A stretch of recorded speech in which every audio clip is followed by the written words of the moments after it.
Afternoon of a Faun. It's nice if you could play this solo on one breath, but it's by no means necessary to do so.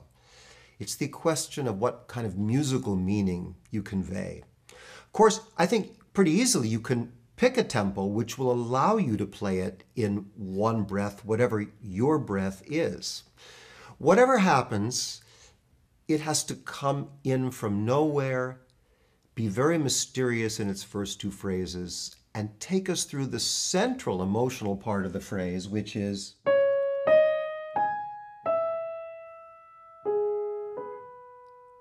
and then back.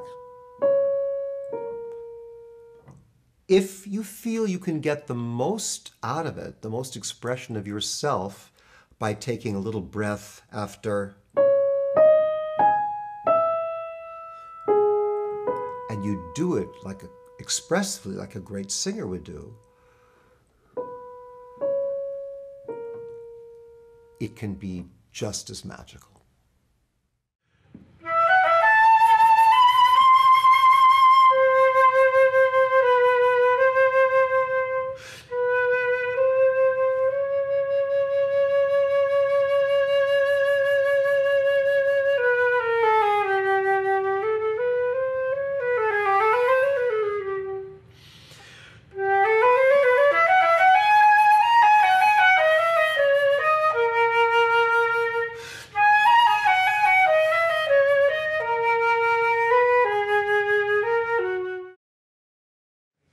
I'm Joshua Smith. I'm the principal flute of the Cleveland Orchestra, and I'm in Miami at the New World Symphony with Henrik Heide.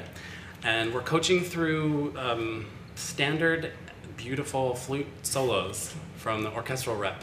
And Henrik's going to work on the Debussy's Afternoon of a Faun. So, why would this appear in an audition?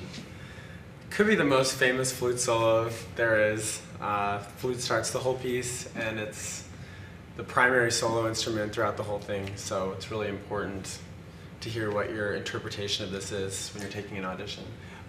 What things would people be looking for, do you suppose? Creating the right atmosphere, also control a lot. What's hard about it?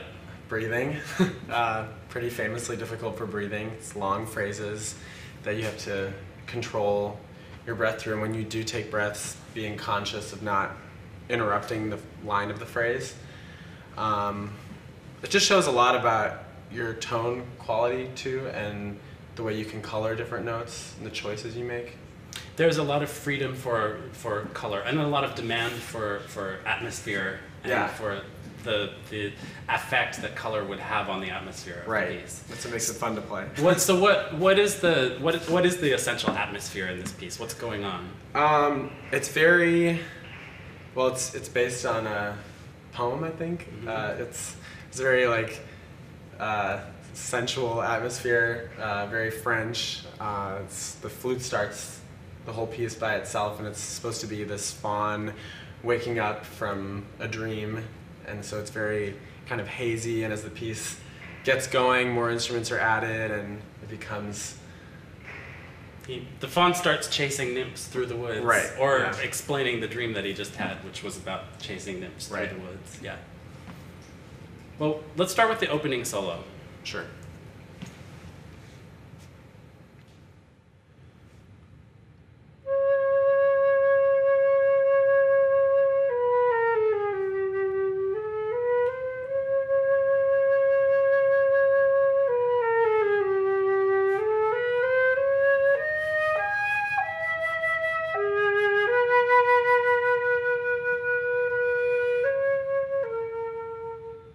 Nice.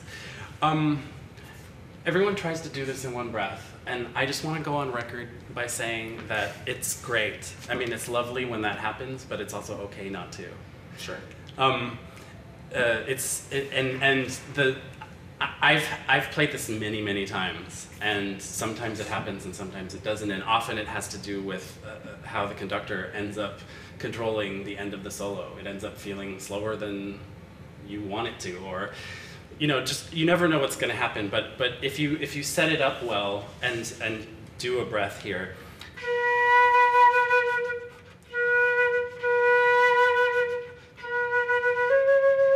it's a totally valid thing to do, actually.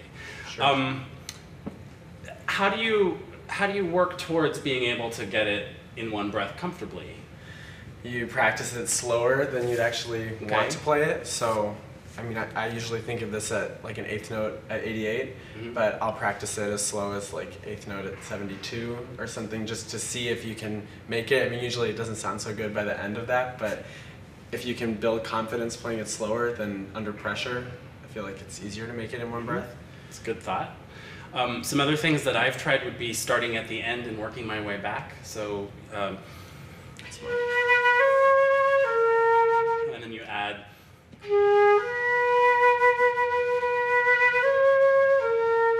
Maybe say then the last two bars.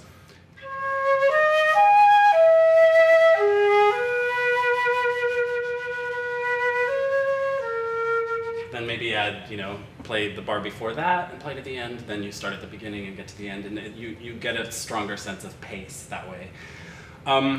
Another thing that I think is really important, it helps, this solo needs to sound free, but freedom really only happens if it's happening, freedom isn't only perceived as freedom if it's freedom that pulls against something that's pretty structured, right? So I think actually subdividing, having a really strong sense of what the very tiny internal rhythm is going to be, helps to set that sense of freedom, but it also helps to keep you focused on how the thing propels and where it's going and how it progresses. So what I do actually, and I think that this is a huge help towards that idea of playing it on one breath, is subdividing it to the 16th. Sure. I'll show you.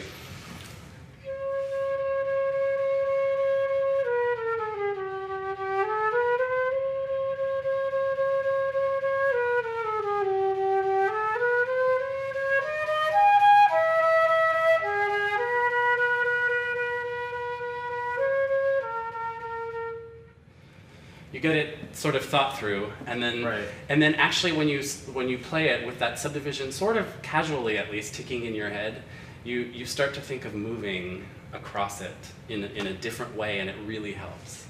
You want to try that? Sure.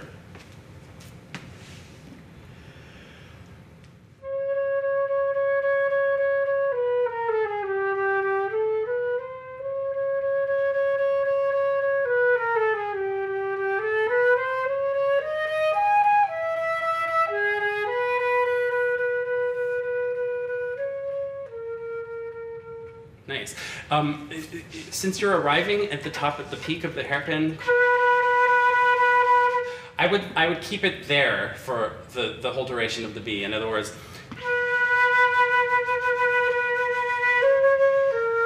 okay. Rather than what you did, which was. Sure. Yeah. All right. So try it now. Having done this little subdivision, try the whole solo and see what happens. Sure.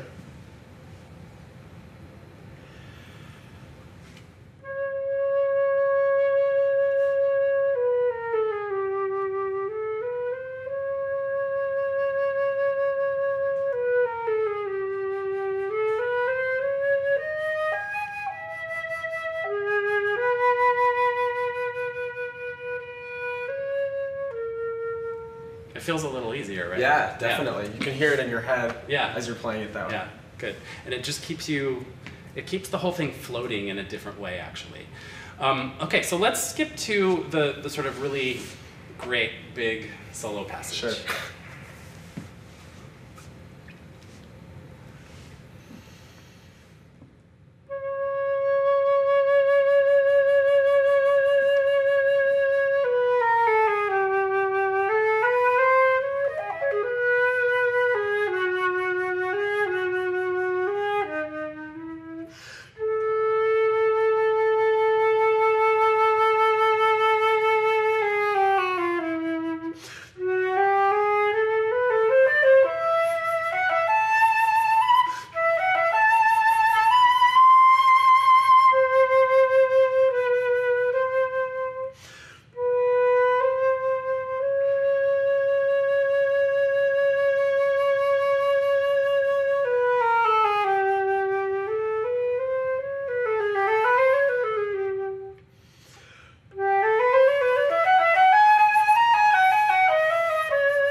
Let me play and talk you through some aspects of that.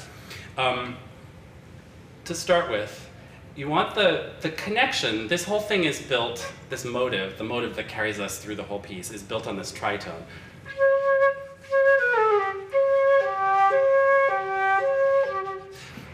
You always want the way that you play between these two notes to be fluid, and we never want to lose the sense of the connection from the C sharp to the G. So we want to make sure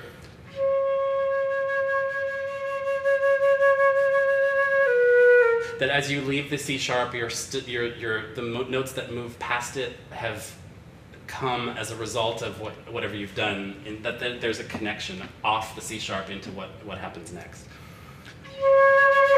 And likewise, back up, okay? That you don't somehow stop the long note in order to move off of it. Okay. Okay?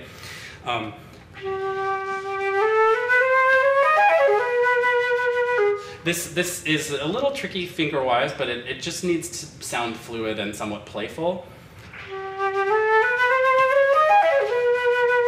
Then we have to start with the little notes, the sixteenths here.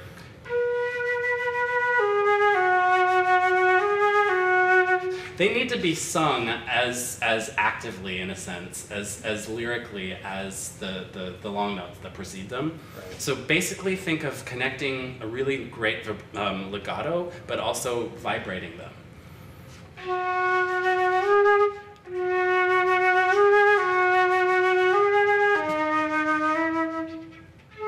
Now here, let me have you do this much. Sure. Okay.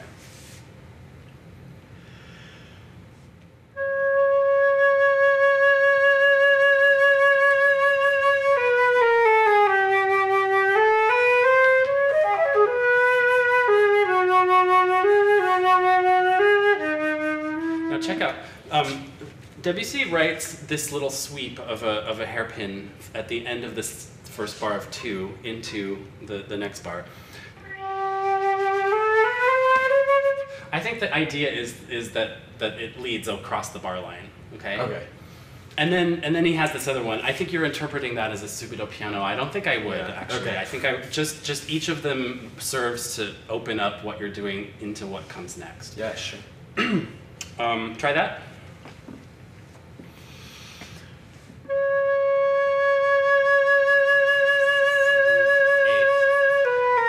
You want to play right off 8. Sure. Okay.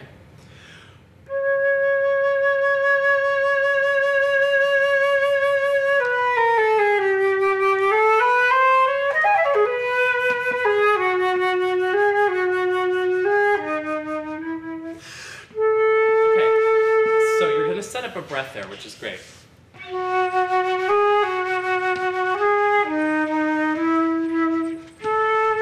You're broadening a bit. Let yourself subdivide the broadening so that you understand how long it's going to take, and make sure that you grab the breath in the same proportion to what you've already broadened. So you have that much time.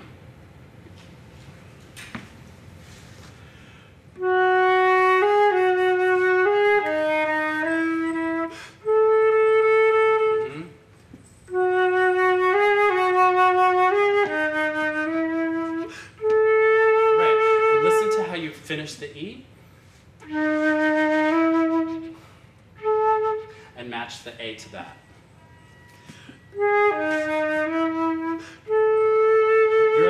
You're still wanting to be a little bit early from the breath. You have as much time as you've already given yourself in the subdivision.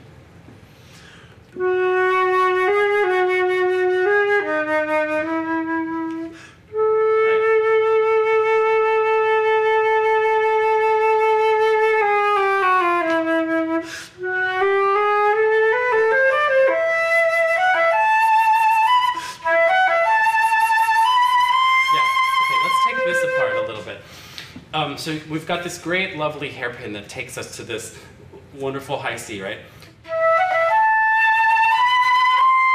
That's the climax of this area. You play that beautifully. You want the sound to broaden and open in the B, which is only a 16th note, but it has this crescendo across the bar line. Try that, what you already know that you know how to do. Actually, deepen the sound as you go into the C. That's it. Great, so you're gonna breathe the beat before that. You can do the same thing. Let the B do this towards the breath instead of, it's not going to the C, but it's going to the breath. You see?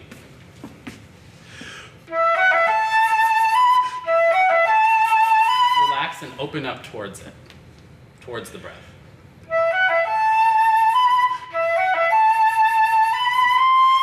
Now try that in context.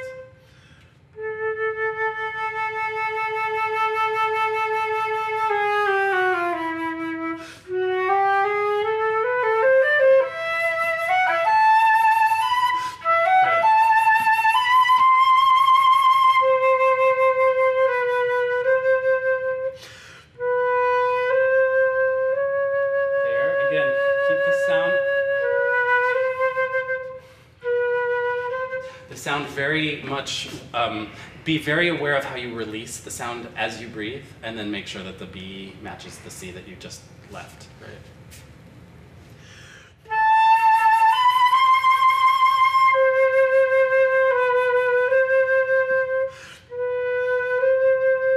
Let me try that once for you.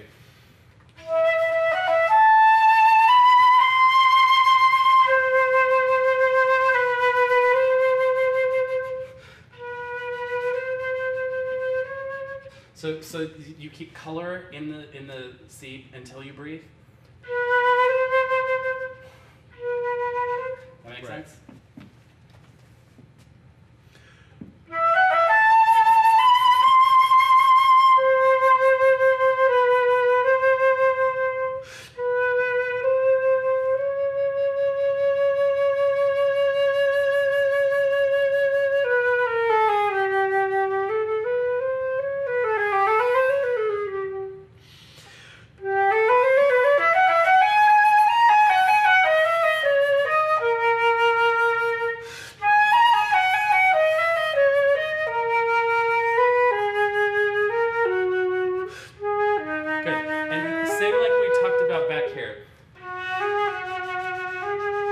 Vibrate the 16th notes in this case too.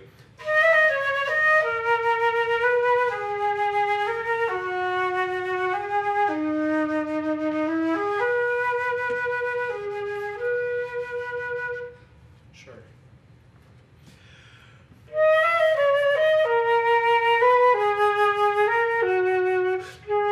So I think maybe you are vibrating, but I hear them as being forced a bit. They jump out of the line, and they need to be retained in the line.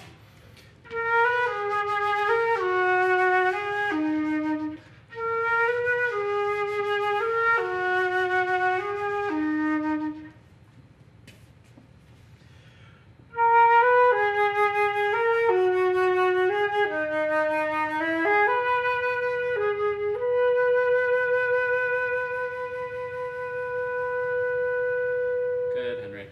Okay, so why don't you give the main button points for this one? Okay, in the opening solo of Afternoon of a Faun, think of subdivision to plan out your accelerados or ritardandos so that it's natural and you know where you're going. Also be cautious in all the breaths in the solo that you vibrate and keep the quality of tone to the very end until you breathe, and then you match that immediately after you take that breath. Also with breathing, make sure to time it so that you're taking a breath that makes sense with the subdivisions, and then you're entering not too early or too late, but just right for what you did before that. Also be aware of the tritone, C sharp to the G, which starts the piece and goes throughout this excerpt. Make sure that you're always thinking of vibrating and thinking of connection from that C sharp all the way down, whatever notes connect them. Right, so there's always a concept of line that's retained, and whether you're playing quickly or somewhat quickly moving notes or holding notes, you're engaging with this seamless sense of legato. Yeah. Cool. Thank you.